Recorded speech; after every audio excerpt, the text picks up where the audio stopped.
مرحبا بكم في صقلية، السيدة العظيمة للبحر الأبيض المتوسط وأكبر جزرها وأكثرها سحرا.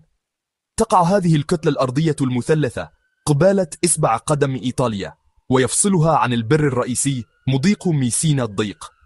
لقد جعلها موقعها الاستراتيجي جائزة للإمبراطوريات وبتقة انصهار للثقافات منذ آلاف السنين. تعد الجزيرة جسرا حيويا بين أوروبا وأفريقيا، وهو واقع شكل كل جانب من جوانب هويتها، من شعبها إلى هندستها المعمارية. عاصمتها وأكبر مدنها هي باليرمو، وهي مركز نابض بالحياة، فوضوي وآسر للحياة على الساحل الشمالي للجزيرة، حيث يحييك التاريخ في كل زاوية. قلب صقلية ينبض بإيقاع ما يقرب من 5 ملايين نسمة، بينما اللغة الرسمية هي الإيطالية، فإن روح الجزيرة تتحدث الصقلية، وهي لغة رومانسية مميزة تحكي قصة تاريخها من خلال مفرداتها الفريدة. ستسمع أصداء اليونانية والعربية والفرنسية والإسبانية في إيقاعها اللحني، وهو شهادة حية على أمواج الناس الذين أطلقوا على هذا المكان موطنا لهم. الشعب الصقلي نفسه فخور ومرن، مرتبط بعمق بتقاليده المحلية وعائلته والتربة الغنية تحت أقدامه. كرمهم وضيافتهم أسطوريان مثل آثار الجزيرة القديمة. جغرافيا، صقلية هي أرض التناقضات الدرامية والخلابة. الداخل وعر وجبلي تهيمن عليه سلاسل جبلية قديمة مثل نبرودي ومادوني، والتي توفر مناظر خلابة ونظرة على طريقة حياة أكثر ريفية. تفسح هذه المرتفعات المجال لسهول خصبة وساحل مذهل يمتد لمسافة تقارب 1500 كيلومتر، ويضم شواطئ ذهبية وخلجان منعزلة ومنحدرات بحرية درامية. يوفر هذا المشهد المتنوع ملعبا لكل نوع من المسافرين، من أولئك الذين يبحثون عن الاسترخاء المشمس إلى أولئك الذين يتوقون إلى رحلة مغامرة عبر الطبيعة الجامحة، مما يجعل كل رحلة عبر الجزيرة اكتشافا جديدا. يلوح في الأفق فوق الجانب الشرقي من الجزيرة جبل إتنا المهيب والحاضر دائما، أكبر وأنشط بركان في أوروبا. هذه القوة الطبيعية ليست رمزا للتدمير، بل مصدرا للحياة، فتربته البركانية تخلق بعضا من أخصب الأراضي في البحر الأبيض المتوسط. مشهد قمته التي تنبعث منها الدخان في السماء هو تذكير دائم بالقوة الخام التي شكلت هذه الجزيرة. بالنسبة للصقليين، إتنا أكثر من مجرد جبل، إنه كيان حي يتنفس، جار محترم وموقر يحدد وجوده المشهد وطابع الناس الذين يعيشون في ظله الهائل. لكي تفهم صقلية يجب أن تعود بالزمن إلى طبقات تاريخها، حيث تركت كل طبقة بصمة لا تمحى. قبل وصول الإمبراطوريات العظيمة بوقت طويل، كانت الجزيرة موطنا لشعوب قديمة مثل السكانيين والإيليميين والسيكوليين، ولكن وصول المستعمرين اليونانيين حوالي 750 قبل الميلاد هو ما مهد الطريق حقا لمجدها المستقبلي. لقد أنشأوا مدن دول رائعة مثل سرقوسة التي أصبحت قوة عظمى في العالم القديم، تنافس حتى أثينا في ثروتها ونفوذها. بنى اليونانيون معابد مذهلة لا تزال قائمة حتى اليوم، محولين صقلية إلى جزء حيوي من مجنى غوراسيا أو اليونان الكبرى، منارة للثقافة والفلسفة الهيلينية. بعد قرون من الهيمنة اليونانية والصراعات الشرسة مع قرطاج، وجهت قوة روما الصاعدة أنظارها إلى الجزيرة. بعد الحرب البونيقية الأولى، أصبحت صقلية أول مقاطعة رومانية في عام نمبلينا سوارافارين قبل الميلاد، وهي ملكية ثمينة خدمت كسلة خبز للإمبراطورية لأكثر من 700 عام. قدر الرومان صقلية لإنتاجها الزراعي الهائل، خاصة حبوبها التي غذت سكان روما المتضخمين. لقد بنوا الفيلات والمسارح والطرق، ودمجوا الجزيرة بقوة في شبكتهم الإمبراطورية الواسعة. عززت هذه الفترة أهمية صقلية كمركز زراعي وتجاري استراتيجي في قلب البحر الأبيض المتوسط. مع سقوط الإمبراطورية الرومانية، دخلت صقلية فترة انتقالية مرورا بأيدي الوندال والقوط الشرقيين قبل أن تستعيدها الإمبراطورية البيزنطية. ومع ذلك بدأ فصل جديد وتحولي في عام 827 ميلادي مع وصول القوات العربية من شمال إفريقيا. على مدى القرن التالي خضعت الجزيرة للحكم الإسلامي وأنشئت إمارة صقلية. دشنت هذه الفترة عصرا ذهبيا للابتكار الزراعي مع إدخال الحمضيات وقصب السكر وتقنيات الري المتقدمة. ازدهرت باليرمو لتصبح عاصمة رائعة مشهورة بأسواقها ومساجدها وحيويتها المتعددة الثقافات. أفسح العصر العربي الإسلامي المجال لقوة أسطورية أخرى، النورمان. غزا هؤلاء المحاربون الطموحون بقيادة روجر الأول الجزيرة في القرن الحادي عشر وأنشأوا مملكة صقلية.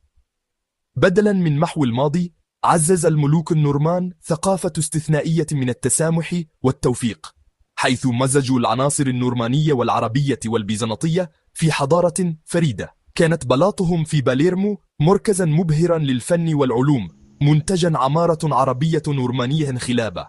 مرت هذه المملكة الغنية في النهاية بأيدي الإسبان والبوربون، قبل أن تؤدي حملة جوزيبي غاريبالدي في عام 1461 إلى توحيدها مع دولة إيطاليا الحديثة. لطالما كانت اقتصاد صقلية متجذرا بعمق في الأرض، وهو تقليد لا يزال يحدد طابعها ومطبخها المشهور عالميا. لا تزال الزراعة حجر الزاوية في الحياة هنا، وذلك بفضل التربة البركانية الخصبة للجزيرة ووفرة أشعة الشمس. صقلية جنة للحمضيات، تمتد بساتين الليمون العطرة والبرتقال الدموي واليوسفي عبر المناظر الطبيعية. الجزيرة هي أيضا منتج رائد للزيتون وزيت الزيتون عالي الجودة واللوز والفستق. هذه الوفرة الزراعية ليست للتصدير فقط، بل تشكل أساس النظام الغذائي المحلي، مما يضمن أن كل وجبة طازجة وموسمية ومليئة بالنكهة. الطعام الصقلي هو سجل لذيذ لتاريخها، فسيفساء طهوية تركت فيها كل حضارة غازية وراءها مكوناتها ووصفاتها المفضلة. جلب اليونانيون العنب والزيتون، والرومان حبهم للقمح والفول، وأدخل العرب السكر والحمضيات والأرز والتوابل مثل القرفة والزعفران. يخلق هذا الاندماج مطبخا إيطاليا مميزا، ولكنه فريد من نوعه بشكل رائع. يتم دمج المكونات الأساسية مثل الطماطم الطازجة والباذنجان والخرشوف، ومجموعة متنوعة لا تصدق من المأكولات البحرية بطرق تحكي قصة التبادل الثقافي، مما يخلق أطباقا ريفية وراقية في آن واحد، بسيطة ومعقدة. لا تكتمل أي رحلة إلى صقلية دون الانغماس في أطباقها الشهيرة. أبدأ بالأرانشيني، كرات الأرز المقلية اللذيذة المحشوة بالراغو أو الجبن، وهي وجبة خفيفة مثالية تجدها في كل زاوية شارع. لتناول طبق مكرونة، جرب باستا ألا نورما، مزيج رائع من الباذنجان والطماطم والريكوتا المملحة، سميت تكريما لأوبرا بيليني. وللحلوى، الخيارات سماوية، الكانولي المشهور عالميا، أنابيب المعجنات المقرمشة المحشوة بالريكوتا الحلوة والكريمية، يجب تجربتها. بنفس القدر من الروعة الكاساتا، كعكة إسفنجية غنية بطبقات من الريكوتا ومزينة بالمرزبان والفواكه المسكرة، احتفال حقيقي على طبق. بالإضافة إلى الوجبات الرئيسية، تقدم صقلية عالما من الحلويات اللذيذة والمشروبات المنعشة. في يوم حار لا شيء يضاهي الغرانيتا، حلوى شبه مجمدة بقوام بين الشربات والثلج المبشور، غالبا ما تكون بنكهة الليمون الطازج أو القهوة أو اللوز، وتقدم تقليديا مع خبز البريوش للإفطار. خباز الجزيرة وطهاة المعجنات فنانون حقيقيون، يصنعون فواكه المرزبان المعقدة المعروفة باسم فروتا مارتورانا، التي تبدو حقيقية بشكل مذهل. هذا الشغف العميق بالطعام موجود في كل مكان، من أسواق بليرمو الصاخبة في الصباح إلى المطاعم العائلية الهادئة في الريف، مما يجعل كل لقمة تجربة لا تنسى. المشهد الثقافي في صقلية غني ومتعدد الطبقات مثل تاريخها، مع كنوز تنتظر الاكتشاف في كل منعطف. الجزيرة متحف مفتوح، تقدم رحلة مذهلة عبر الزمن. في أغريجنتو يقدم وادي المعابد أحد أبرز الأمثلة على الفن والهندسة المعمارية اليونانية خارج اليونان نفسها. في بيازا أرميرينا تعرض فيلا رومانا ديل كاسالي فسيفساء رومانية محفوظة بشكل مذهل، تصور مشاهد من الحياة اليومية والأساطير بتفاصيل حية. وفي مدن مثل نوتو وراغوزا يمكنك مشاهدة الجمال الباروكي الصقلي الفخم، وهو أسلوب ولد من إعادة الإعمار التي أعقبت زلزالا مدمرا في القرن ال17. ازدهرت الفنون في صقلية لقرون ورعاها بيئتها الفريدة متعددة الثقافات. ينسب إلى المدرسة الصقلية للشعر في القرن ال13 التي رعاها الإمبراطور فريدريك الثاني الفضل في إنشاء أول لغة أدبية إيطالية موحدة، مما مهد الطريق لدانتي وعصر النهضة. في العصور الحديثة منحت الجزيرة العالم جائزتين نوبل في الأدب لويجي بيرانديلو الذي استكشفت مسرحياته الطبيعة المعقدة للهوية، وسالفاتوري كواسمودو وهو شاعر صورة قصائده روح وطني. هذا التراث الأدبي العميق هو شهادة على الروح الفكرية والإبداعية الدائمة للجزيرة. تعبر الثقافة الصقلية أيضا عن نفسها من خلال رموز قوية وملونة، أشهرها هي التريناكريا، وهو رمز قديم يضم رأس ميدوسا ذو الأرجل الثلاثة، والذي يمثل الزوايا الثلاث للجزيرة ويعرض بفخر على علمها. رمز آخر أيقوني هو الكاريتو سيتشيليانو، العربة التقليدية التي تجرها الخيول المنحوة والمطلية بشكل متقن بمشاهد مشرقة وحيوية من التاريخ والفولكلور. كانت هذه العربات ذات يوم وسيلة نقل أساسية، ولكنها الآن تحتفل بها كأعمال فنية شعبية بنفس القدر من الرمزية. الكوبولا، القبعة المسطحة التقليدية، ومزهريات رأس المور الخزفية، كل منها يروي قصة حب وأسطورة.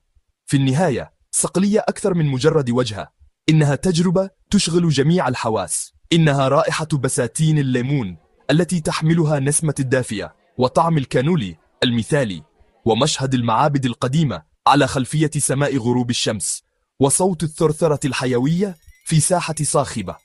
من قمة جبل إتنا التي تنبعث منها الدخان إلى شواطئ تشيفال المشمسة وشوارع سرقوسة التاريخية، تقدم الجزيرة رحلة اكتشاف لا نهاية لها. مزيجها الفريد من التاريخ والجمال الطبيعي والثقافة النابضة بالحياة يجعل صقلية مكانا يأسر الخيال ويبقى في قلبك طويلا بعد مغادرتك.